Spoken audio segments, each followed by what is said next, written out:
بسم اللہ الرحمن الرحیم۔ شروع اللہ کے نام سے جو بڑا مہربان اور نہایت رحم والا ہے۔ اس ویڈیو میں ہم حضرت عزیز علیہ السلام کے بارے میں بات کریں گے کہ حضرت عزیز علیہ السلام کو اللہ تعالیٰ نے 100 سال کے لیے سلا دیا تھا۔ جب آپ علیہ السلام اٹھے تو ان کا کھانا بالکل تازہ تھا، اور کیسے آپ علیہ السلام کی دعا سے ایک بڑھیا کی آنکھوں میں روشنی آ گئی۔ حضرت عزیز علیہ السلام بھی بنی اسرائیل میں مبعوث ہوئے۔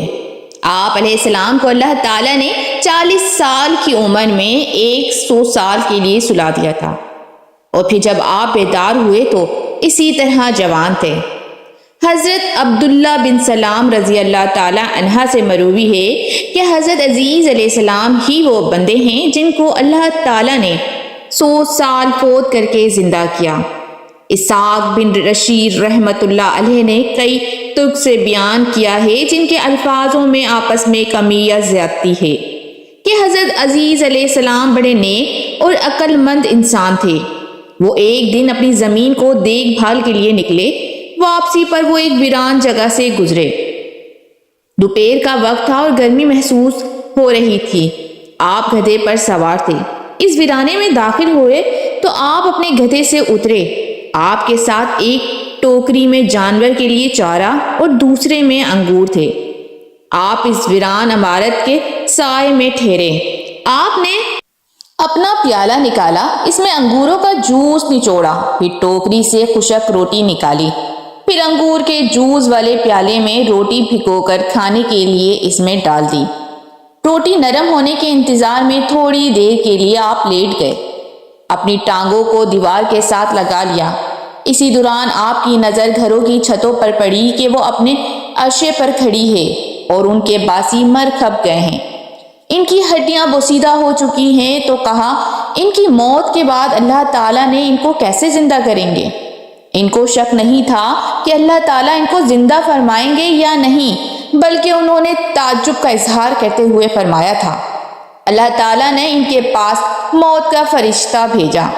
انہوں نے آپ علیہ السلام کی روح قبض کر لی، اور اللہ تعالیٰ نے 100 سال ان کو فوت کیے رکھا۔ جب 100 سال مکمل ہوئے اور اس دوران بنی اسرائیل میں بہت سے نئے حالات اور واقعات پیما ہوئے، پھر اللہ تعالیٰ نے عزیز علیہ السلام کی طرف ایک فرشتہ بھیجا۔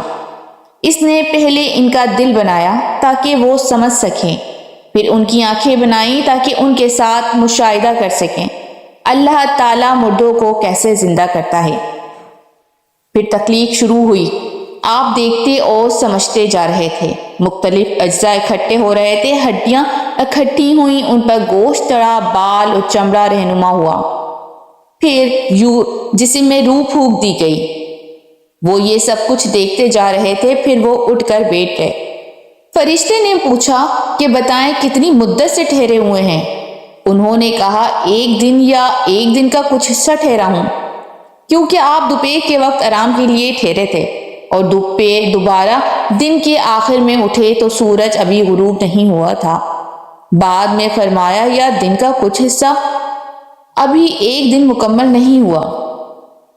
فرشتے نے کہا، آپ 100 سال یہاں ٹھہرے ہیں، اب آپ نے کھانے اور پینے کے سامان کی طرف دیکھیں، یعنی خشک روٹی اور اس جوس کو جو پیالے میں آپ نے نچوڑا تھا، وہ دونوں اسی حالت میں تھے، اس میں کوئی تبدیلی نہیں آئی۔ اسی طرح انجیر اور انگور بغیر کسی تبدیلی کے بالکل اسی حالت میں ہیں۔ یہ بات سن کر گویا آپ نے دل میں اپنی موت کا انکار کیا، تو فرشتے نے کہا، اپنے گدھے کو دیکھو۔ آپ علیہ السلام نے دیکھا تو وہ بالکل بوسیدہ ہڈیاں بنا چکا تھا۔ فرشتے نے گدھے کی ہڈیوں کو بلایا تو وہ ہر طرف سے آ کر اکٹھی ہونے لگی، پھر ہڈیوں پر گوشت اور جلد کا لباس پہنا دیا گیا، پھر جلد پر بال اگ پڑے، پھر فرشتوں نے اس میں پھونک مار دی تو گدھا اپنے سر اور کانوں کو اوپر اٹھاتے ہوئے کھڑا ہوا اور آواز نکالنے لگا۔ اس کے متعلق اللہ تعالیٰ کا ارشاد ہے، اور اپنے گدھے کی طرف دیکھو اور تاکہ ہم تمہیں لوگوں کے لیے نشانی بنائیں، اور ہڈیوں کی طرف دیکھو ہم ان کو کیسے اٹھاتے اور ان پر کیسے گوشت چڑھاتے ہیں۔ حضرت عزیز علیہ السلام اپنے گدھے پر سوار ہو کر اپنے محلے میں آئے تو لوگوں نے آپ کو نہ پہچانا، اور آپ لوگوں کو نہ پہچان سکے اور اپنے گھر کو بھی نہ پہچان پائے۔ آپ اپنے خیال اور انداز کے مطابق اپنے گھر آئے تو وہاں ایک انتہائی ضعیف عورت بیٹھی ہوئی تھی جو آنکھوں سے اندھی تھی۔ اس کی عمر 120 سال تھی۔ وہ گھر والوں کی لونڈی تھی۔ جب حضرت العزیز علیہ السلام اپنے گھر سے نکلے تھے تو اس وقت اس باندی کی عمر 20 سال تھی، اور وہ عزیز علیہ السلام کو اچھی طرح پہچانتی تھی۔ بڑھاپے کی وجہ سے اس کی قوت جواب دے چکی تھی۔ حضرت عزیز علیہ السلام نے اس سے فرمایا، کیا یہ عزیز کا گھر نہیں؟ اس نے جواب دیا، ہاں یہ حضرت عزیز ہی کا گھر ہے۔ پھر وہ رو پڑی اور کہنے لگی، میں نے اتنے سالوں سے کسی کو ان کا تذکرہ کرتے ہوئے نہیں دیکھا۔ حضرت عزیز نے فرمایا کہ میں ہی عزیز ہوں۔ اللہ تعالیٰ نے مجھے 100 سال فوت کیے رکھا، پھر دوبارہ زندہ فرمایا۔ اس نے کہا، سبحان اللہ، حضرت عزیز کو گم ہوئے تو 100 سال گزر چکے ہیں، ہم نے آج تک ان کا کوئی تذکرہ بھی نہیں سنا۔ آپ نے فرمایا، میں ہی عزیز ہوں۔ اس نے کہا، عزیز تو مستجیب الدعوات پیغمبر تھے، پھر وہ مریض کے لیے دعا کرتے تھے تو وہ تندرست ہو جاتا تھا، مصیبت زدہ کے لیے دعا کرتے تو اس کی مصیبت و پریشانی دور ہو جاتی تھی۔ لہٰذا دعا کر کہ اللہ میری نظر ٹھیک کرے، اگر تم عزیز ہوئے تو تمہیں پہچان لوں گی۔ حضرت عزیز علیہ السلام نے اپنے رب سے دعا کی اور اپنے ہاتھ اس کی آنکھوں پر پھیرا تو اس کی آنکھیں درست ہو گئیں، اور اس کا ہاتھ پکڑ کر کہا کہ اللہ کے حکم سے اٹھ، تو اللہ تعالیٰ نے اس کی ٹانگیں کھول دی تو وہ صحیح ہو کر اٹھ کھڑی ہوئی، گویا کہ کسی رسی سے کھل کر آزاد ہوئی ہو۔ پھر اس نے کہا کہ میں گواہی دیتی ہوں کہ یقیناً آپ عزیز ہی ہیں۔ پھر بڑھیا بنی اسرائیل کے محلے میں ان کو لے کر گئی۔ وہ لوگ اپنی مجلسوں اور محفلوں میں موجود تھے۔ حضرت عزیز علیہ السلام کا بیٹا جو 118 برس کا ہو چکا تھا وہ بھی موجود تھا۔ آپ کے پوتے بھی، وہ بھی بڑے ہو چکے تھے۔ اس نے لوگوں کو پکارا اور کہا کہ یہ عزیز تمہارے پاس آ رہے ہیں۔ اس نے کہا کہ میں تمہاری آزاد کردہ غلام لونڈی ہوں۔ اس نے میرے لیے اپنے رب سے دعا کی تو اللہ نے میری آنکھیں ٹھیک کر دیں اور میری ٹانگیں چلنے کے قابل ہو گئیں۔ اس نے کہا کہ اللہ تعالیٰ نے اسے 100 سال فوت کیے رکھا اور پھر دوبارہ زندہ کر دیا۔ لوگ اٹھ کر آپ علیہ السلام کی طرف آئے۔ آپ کے بیٹے نے کہا کہ میرے والد کے کاندھوں کے درمیان میں ایک تل تھا، تو آپ نے کاندھے کھول دیے تو ان کو یقین آ گیا کہ آپ عزیز ہی ہیں۔ بنی اسرائیل نے کہا کہ ہمارے اندر حضرت عزیز کے سوا کوئی توریت کا حافظ نہ تھا۔ بخت نصر نے توریت جلا دی تھی۔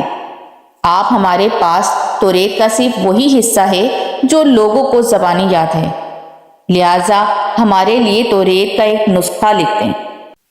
بخت نصر کے دور میں ایک جگہ توریت کا نسخہ دفن کر دیا تھا جس کو عزیز کے سوا کوئی نہیں جانتا تھا۔ عزیز علیہ السلام لوگوں کو لے کر اس جگہ گئے اور جگہ کھودی اور وہاں سے توریت کا نسخہ نکالا۔ یہ بوسیدہ ہو چکے تھے اور تحریر اس کی مٹ چکی تھی۔